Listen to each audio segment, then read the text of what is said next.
그럼 지금부터 슬림송 감독님과 배우 유태원님, CJEN의 고경범 사업부장님을 모시고 기자간담회를 진행하도록 하겠습니다.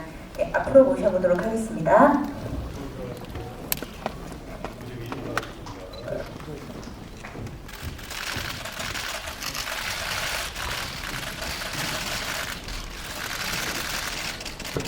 네, 자리에 착석 부탁드리고요. 네, 감독님부터 순서대로 인사 말씀과 함께 개봉 소감 들어보도록 하겠습니다. 안녕하세요. 저는 감독기자 작가인 셀리식이라고 합니다. 오늘 영화를 보고 관심을 가져주셔서 감사합니다. 안녕하세요. 우리 영화 패스트라이프에서 해설 역을 맡은 유태호입니다. 기자님들이 이렇게 많이 와주셔서 너무 감사하고요. 잘 보셨는지 잘 모르겠지만 좋은 글을 써주셨으면 합니다. 감사합니다. 안녕하십니까. 저는 A24와 함께 이 영화의 투자배급을 맡은 CJEN에서 영화사업을 맡고 있는 고경범 영화입니다. 저희가 작년 초, 그러니까 1년 전에 작년 초에 썬댄스에서 처음 선보이고 전 세계 순회 공연을 마치고 한국에서 마지막으로 지금 선보이는 고향으로 돌아와서 마지막으로 선보이는 이 마음이 참 떨리고 기쁜데 좋은 여러 가지 글들, 여러 가지 코멘트들 많이 남겨주시면 감사하겠습니다. 네, 감사합니다. 저희 본격적인 질의응답에 앞서 모두가 궁금해하실 질문 한 가지씩 먼저 드리고 시작하도록 하겠습니다. 먼저 감독님께 질문 드리겠습니다. 이번 작품으로 해외에서 많은 관심과 극찬을 받으셨고 수상 릴레이를 이어가고 있습니다. 오늘 기준 전 세계 75가나 210개 부문의 노미네이트라는 기록을 달성하셨는데요. 특히 세계 최고 권위의 영화시상 시 미국 아카데미의 주요 부문, 작품상과 각본상 두 부분에 오르신 점도 매우 의미가 있습니다. 축하드리며 소감이 어떠신지 한 말씀 부탁드립니다. 정말 감사합니다. 그리고 수상 아카데미에 노미네이트가 됐을 때 정말 영광이고, 그리고 특히 첫 영화 데뷔작으로서 노미네이트가 된 거에 대해서 정말 꿈만 같고 너무 영광이고 신기하고 감사합니다. 네, 유태우 배우님께 질문 드리겠습니다. 영화 렌토가 칸영화제 경쟁 부분에 초청된 것에 이어 이번 패스트라이브스의 아카데미 진출까지 매 작품마다 해외에서 큰 성과를 거두고 계신데요. 특히 한국 배우 최초로 영국 아카데미 시상식에서 나무주연상 후보에까지 오르셨습니다. 뉴욕타임즈는 관객들을 황홀하게 만드는 연기라고 이번 작품에서 배우님의 연기에 대해서 극찬하였는데요. 배우님께서도 소감 한 말씀 부탁드립니다. 일단은 어떻게 저를 스스로 좀 과대평가된 그런 상황인 것 같기는 하는데, 배우는 연기했을 때 어떤 결과주의적으로 생각하면서 연기하는 건 아니거든요. 항상 지금 이 현실과 이 작품과 감독님이랑 호흡을 잘하며 동료 배우들이랑 호흡을 잘하면서 지금의 집중이 제일 중요해서 그나마 좀 기대했었던 거는, 제가 처음으로 이 시나리오를 읽었을 때 그 인연이라는 요소를 서양 관객들한테도 좀 잘 어필되는, 이렇게 이해하기 쉬운 방법으로 너무나 멋진 글을 읽었었고, 그게 너무 감동이었었고, 그리고 마지막 씬에서 있는 그 인연이 남는, 물론 이미 보셨겠지만 그런 여운이 너무 좋았었기 때문에, 적어도 결과에 떠나서 관객들도 이 영화를 보면 이 시나리오에서 읽었던 이 감수성을 느껴지지 않겠나 싶었어요. 그래서 그렇게 느껴져서 이런 좋은 성과가 보이지 않나 싶어요. 네, 감사합니다. 고경범 사업부장님께 질문 드리겠습니다. 기생충에 이어 패스트라이브스까지 CJEN의 투자배급 영화들의 해외에서의 성과가 매우 놀랍습니다. 특히 패스트라이브스의 경우 현재 전 세계 영화 시장에서 가장 주목받는 영화 스튜디오 A24와 함께 작업하신 것으로 많은 기대와 관심이 모아지고 있는데요. 한국 영화의 할리우드 시장 진출 방식의 새로운 진화라는 생각이 듭니다. 이러한 기획을 하시게 된 배경과 의미에 대해서 설명 부탁드립니다. 네, 말씀하셨던 대로 그 기생충 이후에 한국 영화의 자산을 가지고 한국 영화의 여러 가지 그 노하우와 자산을 가지고 어떻게 더 글로벌 시장에 진출할 수 있을까, 이 북미 시장을 통해서 전 세계 관객들과 더 효율적으로 만날 수 있을까를 고민을 하던 중에 이 작품을 만나게 됐고요. A24와는 그 전부터 홍콩 영화제에서 우연히 얘기를 나누면서 두 회사 간에 뭔가 서로 상호 보완적인 협업이 가능했다는 상호 어떤 컨센서스가 있었고, 그래서 여러 가지 대화를 나눈 와중에 이 작품을 서로 이제 같이 시작하자는 얘기를 나누게 됐고, 이 작품을 처음 봤을 때는 크게 두 가지 점에서 끌렸습니다. 일단 영화를 보셔서 아시겠지만 어떤 눈에 보이지 않는 아시아적인 정서, 한국적인 정서를 치열하게 관객들에게 전달하고 싶어하는 어떤 작가적인 치열함이 있었습니다. 그런 시도가 굉장히 좀 크게 눈에 들어왔고, 그런 작품을 좀 저희가 한국 회사로서 조금 더 많은 관객들을 만나게 하는 도움이 되지 않을까라는 생각이 하나가 있었고, 거기에 또 A24라는 회사는 북미 시장에서 영화를 사랑하고 영화의 힘으로 뭔가 관객들에게 지속적으로 다가가는 회사였고, 저희는 아시아 중심으로 인프라와 여러 가지 브랜드를 구축하는 회사였다 보니까 양쪽에서 전 세계 관객들에 좀 더 다가갈 수 있지 않을까, 이런 생각으로 같이 이 작품에 참여하게 됐습니다. 초반에 이제 이민을 간다든지 어떤 아버지의 영화 제목 같은 것들이 실제 감독님의 사적인 저희가 알고 있는 팩트들과 겹치면서 감독님의 개인적인 어떤 경험들이 이 영화에 녹아들었다면 얼마나 크게 녹아들었는지, 어떤 부분들이 그런지가 좀 궁금해졌고요. 또 하나는 이 영화에서 인연이라는 말을 이제 한국말로 그대로 살렸는데, 실제 해외에서 이 영화를 본 외국인 관객들이 인연이라는 것에 대한 대화를 많이 나눈다고 들었거든요. 실제 감독님이 그런 주변에서의 어떤 반응들, 이런 것들 좀 인상적으로 보시게 된 부분과 인연이란 말을 한국말로 집어넣으신 이유도 좀 여쭤보겠습니다. 인연이라는 단어를 제가 영화에서 그 단어밖에 쓸 수 없다고 생각해서 쓰게 됐는데요. 왜냐면은 혜성이랑 나연이의 관계가 이렇게 딱 한 가지로 얘기할 수 있는 관계가 아니기 때문에 인연이라는 단어가 필요하다 생각해서 영화에 넣게 될 수도 있습니다. 네, 보셨겠지만 인연이라는 단어를 모르는 사람한테 단어를 아는 사람이 설명해 줌으로써 이 영화를 본 모든 사람들이 그거의 의미를 알게 되는데요. 제가 어느 나라에 가서 이 영화를 보여줘도 다 나올 때 다들 인연이라는 단어를 알고 극장에서 나옵니다.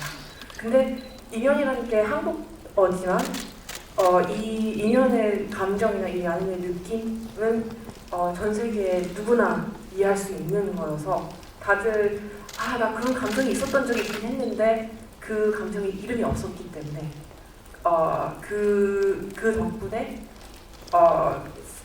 그 단어가 단숨에 이해를 할 수가 있게 됐다고 알고 있습니다. 그래서 많은 관객들이 저한테 와서 인연이라는 단어를 이제 매일 쓴다. 인연 단어를 우리는 서로한테 얘기를 한다. 그렇게 좀 들었습니다. 첫 번째 질문이 뭐였죠? 감독님의 자전적인 이야기가 영화 속 어느 정도? 네, 이 이야기가 이야기를 쓰게 된 이유, 이 시나리오를 쓰게 된 이유고 이 영화를 만들게 된 이유는 제가 어느 날 밤에 제가 한국에서 놀러온 어린 시절 친구랑 제가 미국에서 살고 있는 남편이랑 같이 술을 먹게 됐습니다. 그래서 뉴욕에 있는 바에서 술을 먹고 있는데 제가 이 두 사람한테 이 두 사람이 서로 언어가 안 되니까 제가 언어가 둘 다 되는 사람으로서 해석을 해주다가 보니까 제가 제 자신의 아이덴티티나 저의 자신의 역사 자체, 저의 자신의 스토리의 한 두 부분을 제가 해석하고 있다는 생각도 들었습니다. 그래서 그것 때문에 이 영화를 만들게 됐는데요. 그 느낌이 특별해서. 근데 그렇기 때문에 약간 굉장히 한국적인 요소라든지 그리고 연극을 하신 뉴욕에 연극한 사람들도 느끼는데 뭔가 이렇게 디테일 같은 데서 제가 약간 농담같이 이런저런 거를 많이 넣게 됐습니다. 한국 서울의 배경고 소주도 그렇고 되게 과하지 않게 정말 한국의 정서를 잘 담았다고 생각했는데 좀 어떤 사전 조사 같은 거를 하셨는지 그 제작 배경도 좀 궁금하고요. 그 다른 인터뷰에서 이제 그 주연 배우들한테 이제 메소드 액팅을 시켰다는 그런 인터뷰를 읽었어요. 또 서로 접촉을 하지 않게. 그래서 그 태용 배우님께서는 혹시 그 한국인 그 남성의 그런 정서나 그런 감성 같은 걸 이입할 때 어떤 준비를 하셨는지가 좀 궁금합니다. 감사합니다. 그 로케이션을 찾을 때 저는 로케이션 매니저한테 부탁을 했어요. 왜냐면은 제가 파리에 가서도 얘기했었는데 파리 사람들한테 당신의 파리가 뭐냐? 그러면은 아무도 알펠타워이라고 하지 않아요. 다들 내가 가는 동네, 내가 살던 동네, 뭐 내가 매일매일 가는 커피숍 이런 식으로 얘기를 해요. 그래서 제가 뉴욕도 그렇고 서울도 제가 그걸 바랬던 거는 제가 양쪽의 로케이션 매니저한테 부탁한 거는 진짜 뉴욕이면 뉴요커의 삶, 서울이면 서울 사람의 서울을 찾고 싶다고 했어요. 그래서 제가 서울에 있는 로케이션 매니저한테 제가 이런 로케이션 매니저가 보여주고 있는데 그게 그 소주 마시는 그 고깃집 근데 제가 로케이션들에 대해서 다들 이건 좀 아닌 것 같다라는 생각이 들어서 제가 로케이션 매니저한테 만약 로케이션님이 이거 끝나고 진짜 맛있게 먹고 싶으면 어딜 가고 싶냐 제가 물어봤더니 로케이션 매니저님이 그 소주집을 데려가 주셨어요. 그때 보니까 완벽했어요. 그래서 거기서 찍게 됐어요. 그런 식으로 저는 그 현지에 있는 서울에 있는 서울의 현지에 rely 했다고 생각해요. 굉장히 많이 기댔다고 생각해요. 그리고 예를 들자면은 그 military 서울의 그 military scene 혜성이가 military 하는 그 씬도 그 시절에 군대를 다녔던 스태프 제가 AD 팀의 그 감독팀의 그 막내가 있었어요. 근데 그분한테 그 시절에 군대를 갔었다고 해서 그때 군대 같이 갔던 친구들이 봤을 때 놀리지 않게 정확하게 해달라 부탁을 했어요. 그래서 예전에 이런 진짜 한국 서울 사람으로서 겪은 데 있는 부분들 굉장히 제가 기대했던 것 같아요. 그리고 그 혜성이 친구들도 그렇고 그 대사 같은 것도 제가 굉장히 많이 기대했어요. 저희 같은 경우에는 뭔가 물론 제 개인 다국적인 제 뒷배경, 다국적인 문화 뒷배경이 있겠지만 다른 점에 집중하는 것보다는 어떤 캐릭터를 맡게 되면 공통점을 항상 찾게 돼요. 그게 우리나라 정서이던가 아니던가 뭐가 되는 바람에 제가 혜성한테 집어넣을 수 있는 환경을 운명적으로 바꾸지를 못하는 자기의 상황, 그 상황에서 뭔가 변화를 시키지 못하는 그 맺히는 한. 제가 봤을 때 제 개인 삶에서 15년간 무명 생활을 보냈던 그런 배우 시절이 그런 것이 쌓였던 게 혜성 안에서 그거를 좀 이렇게 공통점으로 찾을 수 있었던 한 요소였었던 것 같아요. 뭔가 바꾸지를 못하는 자기의 그런 상황에서 그 한이 맺혀서 그런 감수성, 거기에서 내가 받아들여야 되는 그런 슬픔, 아픔, 그런 면들을 같이 이렇게 녹아들어가서 좀 이렇게 멜랑콜리함 좀 살린 것 같아요. 네, 거기서부터 시작됐고 그리고 나머지는 준비하는 동안에 감독님한테 연출 노트를 받아가면서 뭘 좀 과하다, 좀 덜해라, 좀 힘을 죽여라, 좀 더 드라이하게, 뭐 이런 연출을 많이 들으면서 현장에서 같이 치고받으면서 호흡을 잘하는 것 같아요. CJENM의 대표님께서 지난해 북국제에 이제 참석을 하셔가지고 CJ가 영화 투자를 그만둔다는 소문은 이제 사실이 아니다라고 이제 단언을 하셨는데 부장님께 CJENM이 앞으로 좀 지향하는 방향성과 계획에 대해서 좀 듣고 싶어가지고 답변 부탁드리겠습니다. 네.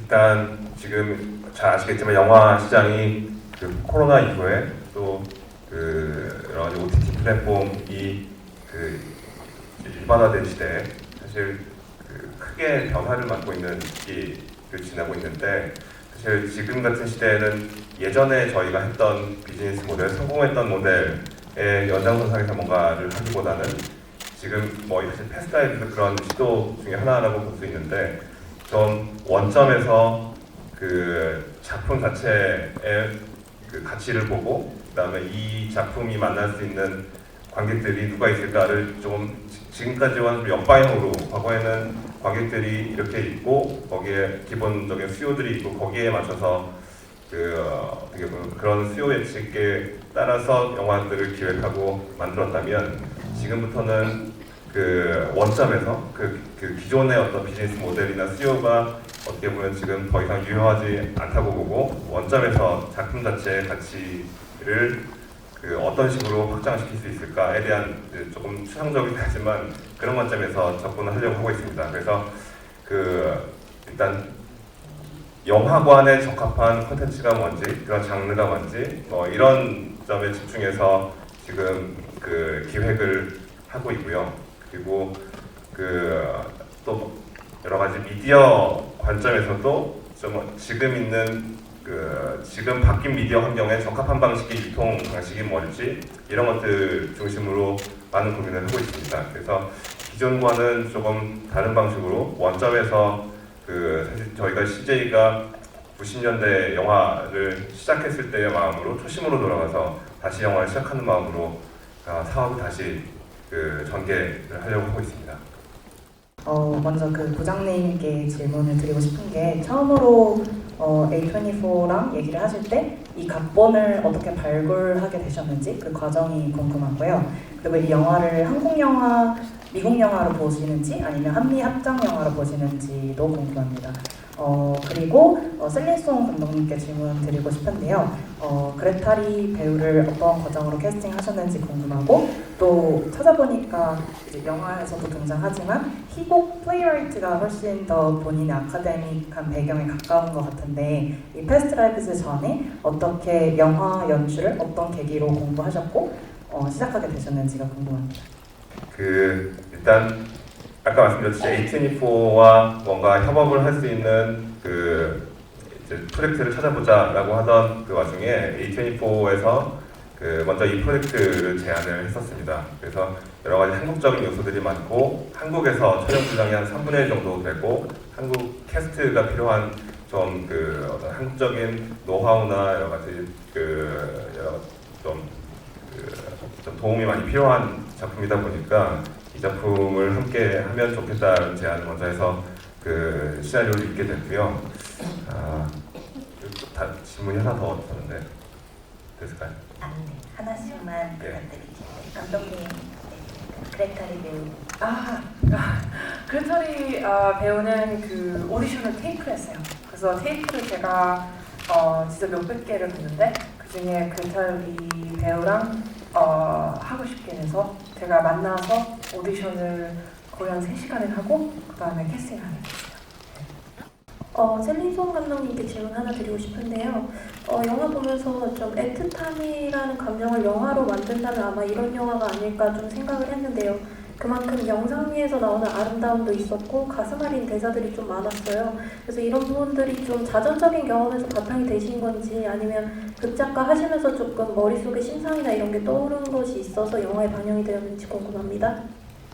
저는 사실 그 감정 자체를 제가 굉장히 제가 느끼기에 갖다가 최대한 솔직하게 얘기를 해야 된다고 생각해서 그렇게 만들었습니다. 근데 그 다음에 그렇기 때문에 감정을 너무 오버하지도 않고 오버하지 않게 하지 않고 그거의 밸런스가 가장 메인이었다고 생각합니다. 근데 영상이나 그런 거는 제가 영화 감독으로서 영화를 만들게 되면서 제가 제 자신을 찾아가는 과정에 제가 발견한 것 같습니다. 어떻게 찍고 싶었는지, 어떻게 얘기를 하고 싶었는지. 그래서 제가 첫 데뷔작을 하면서 제가 어떤 영화 같은 걸 만들고 싶은지를 배우게 되는 과정이 됐습니다. 이 영화 같은 경우에는 이제 다른 디아스포라 영화 결과니까 예를 들어서 뭐 미나리나 크로노스, 페어웰, 라이스 보이스 같은 영화들과는 좀 다르게 이제 이민자의 삶이나 이민자의 정체성 이런 부분에 대한 주요 소재를 삼지 않고 로맨스와 인연에 관해서 중점을 두고 있는데요. 이런 보편적인 소재가 좀 다른 작품들과 좀 차별이 특화가 되면서 이게 어떻게 좀 국민권에서 사랑을 받게 된 그 이유 중에 하나가 아닌가 생각하게 되는데요. 이거에 대해서 어떻게 생각하시는지 어떤 분이 답변해 주셔도 괜찮습니다.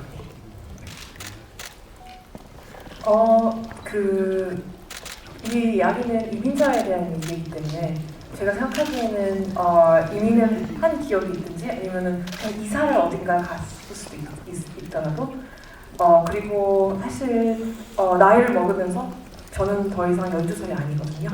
그런 의미로서 어떤 시간이나 공간에서 움직여서 다른 곳으로 가는 과정에 있는 일이기 때문에 그게 보편적으로 받아들인다고 생각하고요. 그런데 그래도 이민을 한 경험 있는 분들은 굉장히 이렇게 다이렉트하게 이용을 하세요. 그래서 그건 좀 이 영화랑 특별한 관계가 있는 것 같은데 제가 생각하기에는 이 영화를 보면은 누구든지 그거에 대해서 느끼는 거나 감정이나 그런 게 사실 내가 내 인생에 어디에 있는지에 따라서 바뀐다고 생각하고 그리고 사람마다 다르다고 생각해요. 그래서 한 가지 답이 있는 영화가 아니어서 그런데 그렇기 때문에 누구든 어디든지 다들 보편적인 부분이 있다고 생각하는 것 같아요. 네. 영화에서 여러 순간 이렇게 결정을 해야 되는 순간들이 있잖아요. 만약에 내가 저 주인공이었다면 뭐 혹시 다르게 했을 법한 그런 장면이 혹시 있는지 아니면은 전부 이렇게 수kul배 동의를 하시는지 궁금합니다. 감사합니다. 네, 혜성이랑 다르게 제가 좀 더 어떻게 보면 마음, 감성을 따라가야 되나 논리, 머리, 안정성 이쪽으로 따라가야 되나 그 길에 선택을 해야 된다면 저는 개인적으로는 미련 없이 마음을 따라가는 사람입니다. 그래서 아마도 태호가 이 자리에 들어가 있었었다면 20대에 한번 중국으로 유학돈을 그냥 미국에다가 쏟아부어서 그리고 가서 공부하지 않았을까라는 생각이 들어요.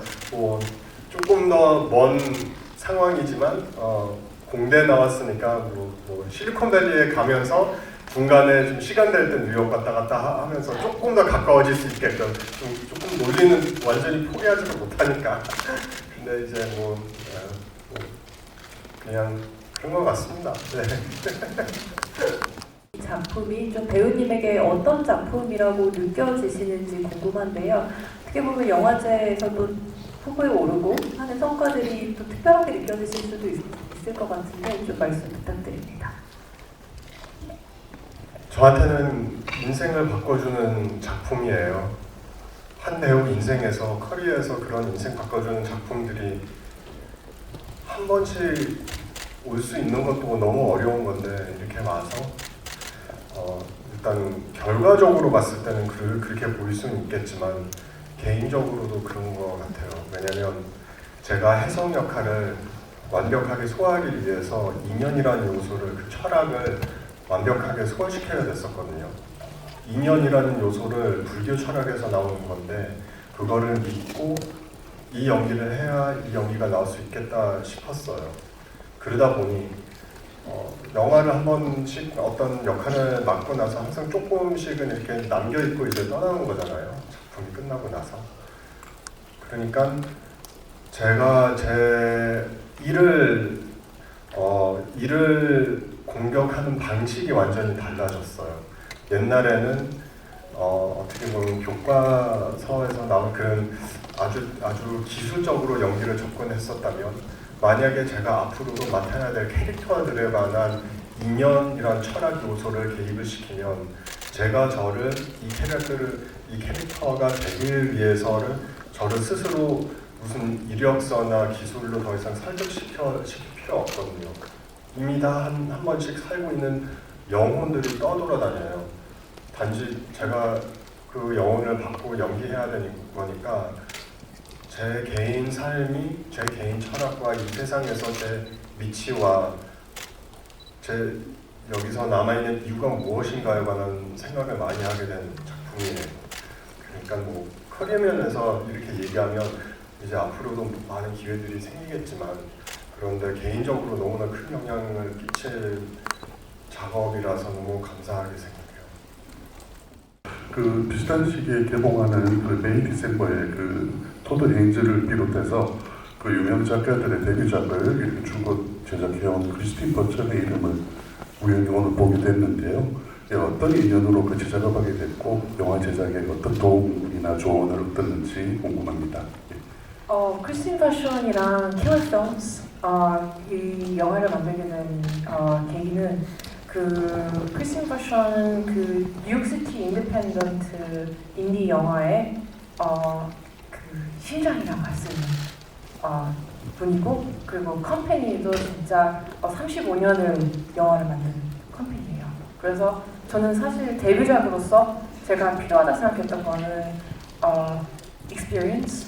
제가 없는 거는 experience가 없으니까, 제가 어떻게 그 experience를 언제나 채울 수 있는 프로듀서를 만나고 싶었어요. 그래서 제가 크리스틴 버션하고 패밀라 커퍼 그리고 데이비드 헬머스 그 세 프로듀서들이 제 스크립트 읽고, 그래서 같이 하게 됐어요. 그리고 그분들, 저도 데뷔작으로 지금 아카데미 노미네이트가, 제가 시나리오 작가로 시나리오가 노미네이트 됐는데, 그분들도 35년 영화 만드셨는데 이번이 첫 아카데미 노미네이트예요. 그래서 당연히 그분의 영화들은 노미네이트 됐었지만 프로듀서로서 베스트 픽처 노미네이트가 처음이에요. 그래서 굉장히 그 부분이 감명 깊고 굉장히 좋고 그래요.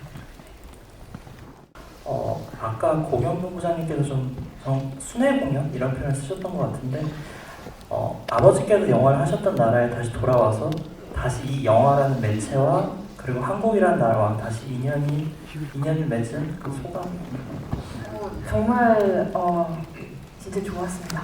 그리고 영화를 여기서 같이 만들 수 있는 것도 저 너무 좋았거든요. 왜냐면 그 영화의 부분 때문에 제가 한국에 와서 한국에서 영화를 만드는 분들이랑 만나서 다시 크루를 꾸려서 같이 영화를 만들게 됐을 때 저는 굉장히 아주 홈커밍의 느낌이었습니다. 그래서 그 부분이 너무 좋았고, 굉장히 그냥 그 자체가 신기하고 재밌고 좋았던 것 같습니다. 그냥.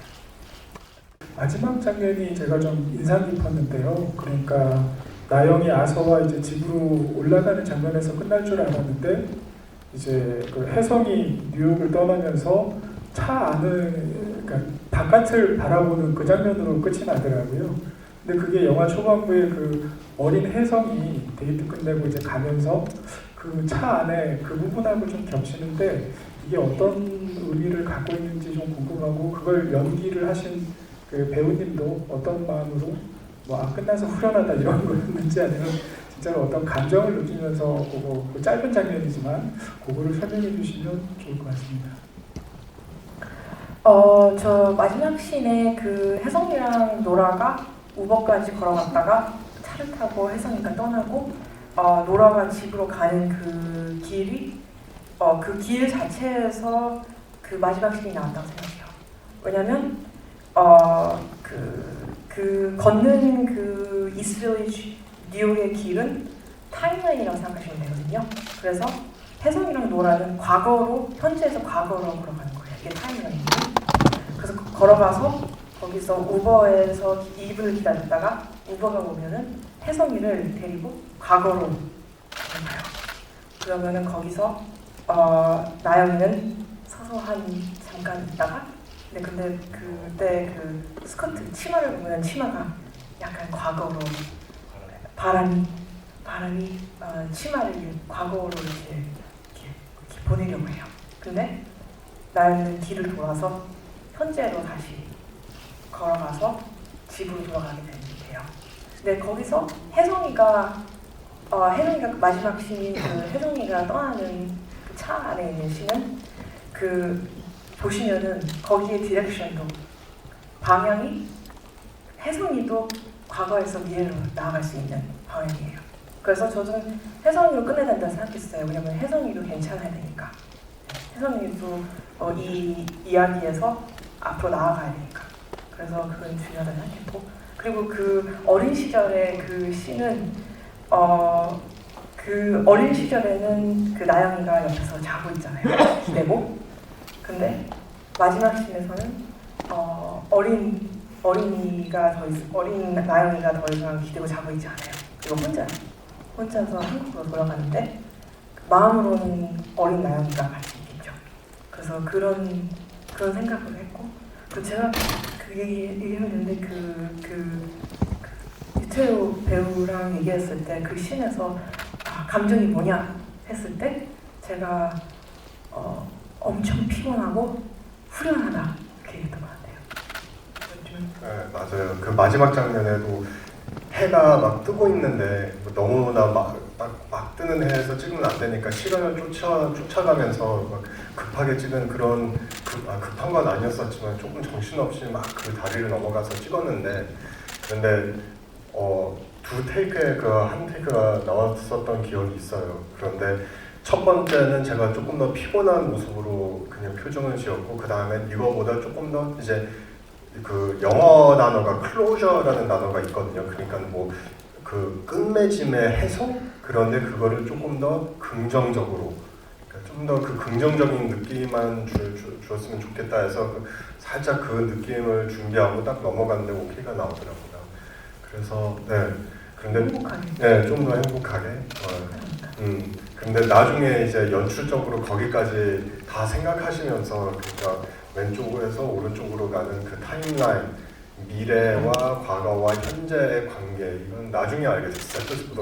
그래서 좀 뒤통수 친 그런 진짜 천재적인 연출력이었다라는 생각이 들었었어요. 그 첫 피처 영화로서 여러 상을 받으셨는데, 한국의 이민자로서 노라의 스토리의 어디까지가 정확히 감독님의 인생을 토대로 만들었는지는 모르겠지만, 그 첫 피처 영화를 본인의 인생을 토대로 만들기로 결정하신 이유가 궁금하고요. 그리고 그런 영화가 이렇게 관심받고 있는 것에 대해서 좀 어떤 느낌이 드시는지도 궁금합니다. 저는 항상 제가 연극을 10년을 넘게 했는데, 그래도 언제나 저는 제가 개인적인 곳에서 시작하는 쓴 글이 항상 저는 닿는다고 생각했어요. 그래서 저는 사실 이걸 했을 때 자전적인 이야기라고 다 하지만 저는 언제나 약간 자전적인 점이 있어야 된다고 생각해요. 왜냐면은 제가 한 명의 인간으로서 다른 사람들이 제가 쓴 글이나 제가 만든 거를 보러 와서 그게 의미가 있으려면은 제가 진짜 깊게 나만이 할 수 있다라든지 내가 해야 한다라고 생각을 해야지 제가 만들 수 있다고 생각하거든요. 그래서 저는 제 생각에는 그냥 거기서 시작하게 된 것 같아요. 영화에 대해서 기에르모 델 토로 감독님이나 크리스토퍼 놀란 감독님, 이제 거장 감독님들이 극찬을 해주셨잖아요. 거기에 대한 좀 소감 듣고 싶습니다. 저는 그분들의 영화를 너무 좋아하고 그분들의 영화를 평생 보고 살았고, 그래서 그냥 너무 영광이고, 저는 다 직접 얘기도 할 수 있고 그렇게 돼서 직접 저한테 얘기해 주셨어요. 그래서 그때마다 제 첫 영화로서 정말 감사하고 영광이고 그렇습니다. 아까 돌고 돌아서 이제 한국에서 다음 주에 개봉 영화 앞두고 있다고 했는데 좀 관객분들이 어떤 거를 좀 영화 보고 느끼셨으면 하는지 궁금합니다.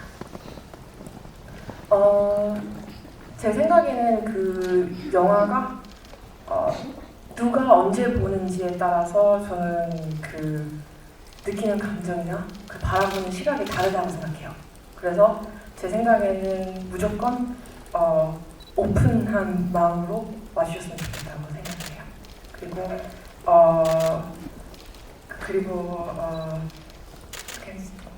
이제 재밌게 봐주셨으면 좋겠어요. 네, 감사합니다. 질문 기회 모두 다 드리지 못해서 되게 죄송하다는 말씀드리고요. 저희 시간 관계상 이상으로 질의응답은 마무리 짓도록 하겠습니다. 마지막으로 앞으로 영화를 관람하실 한국 관객분들께 전하고 싶으신 말씀과 함께 끝인사 한 말씀씩 부탁드리겠습니다.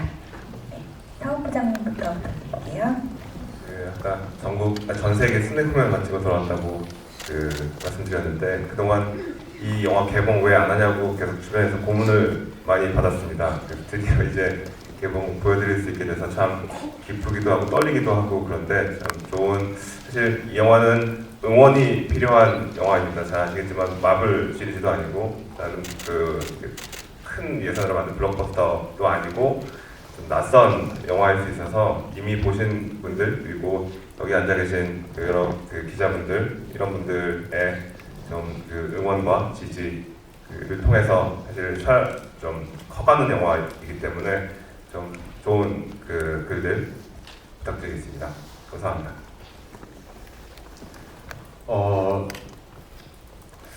최근에 좀 이렇게 잔잔하고 로맨스물의 소재 영화가 이렇게 좀 많이 나오지 않아서 그런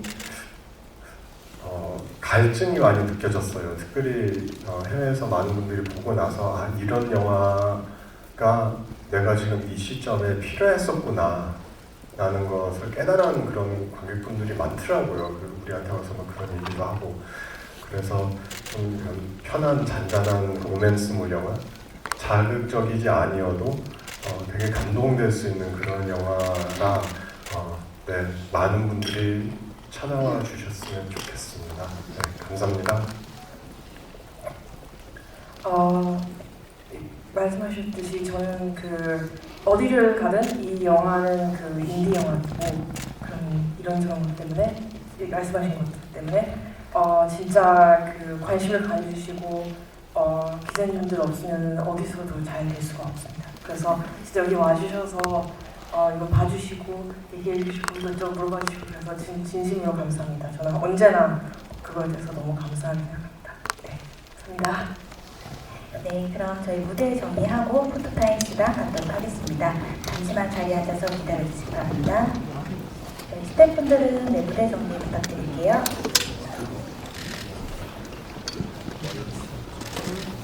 감독님과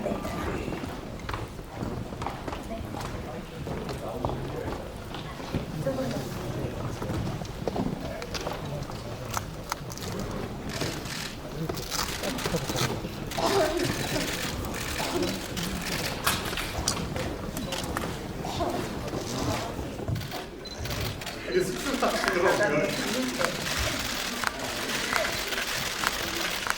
하이팅 포즈도 한번 부탁드리고요.